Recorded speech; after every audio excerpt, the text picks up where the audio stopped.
Kíváncsi vagy, hogy meddig tart a háború? Az amerikai szenátor megmondja.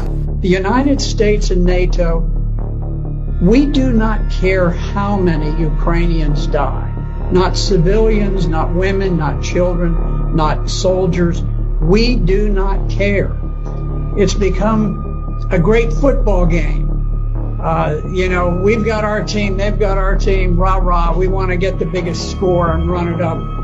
And, we don't care how many of our players get crippled on the playing field, as long as we win. Now, we are shipping fantastic quantities of weapons, and it's caused the stock of Raytheon, which creates missiles, and Northrop Grumman, which creates aircraft and so forth, and missiles. All of these defense industries have become tremendously bloated with tax dollars. I don't think it's ultimately going to change the outcome. I think that Russia will prevail. The Ukrainians are in a very awkward strategic position in the east, but if you look at the way that this unfolded, President Putin made a desperate effort to stop the march towards war. Back in December of 2021, he went so far as to put specific written proposals on the table with NATO, peace proposals, to defuse what was coming about. Because at this point, Ukraine was massing troops to attack the Donbass. So he was trying to head this off. He didn't want war. And NATO just blew it off, just dismissed it, never took it seriously, never went into serious negotiations. At that point, Putin, seeing that armed Ukrainians with weapons to kill Russian troops were literally on their borders, decided he had to strike first.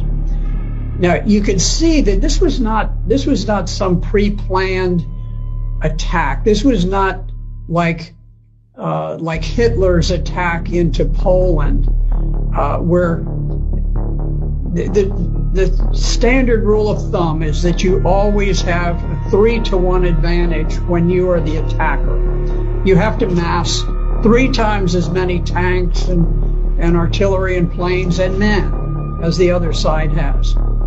In fact, when Russia went in, they went in sort of with what they had, what they could cobble together on short notice, and they were outnumbered by the Ukrainian forces. The Ukrainian forces had about 250,000. The Russians had perhaps 160,000. So instead of having 3 times as many, they actually had fewer troops than the Ukrainians, but they were forced to attack to try to preempt the battle that was looming, where the Ukrainians had massed these forces against the Donbass. Now, the Donbass is adjacent to Russia. It is a portion of Ukraine that did not join with the revolutionary government that conducted the coup in 2014 and overthrew the government of Ukraine. They refused to become a part of the new revolutionary government of Ukraine, and so they declared their independence. And Ukraine had massed this enormous army to attack against the Donbass. And so Russia was forced to go in to preempt that planned attack by Ukraine. And you could see that Russia very much hoped that they could conduct this special operation without unduly causing casualties for the Ukrainians, because they think of the Ukrainians, or at least they did think of the Ukrainians as brother Slavs that they wanted to have good relations.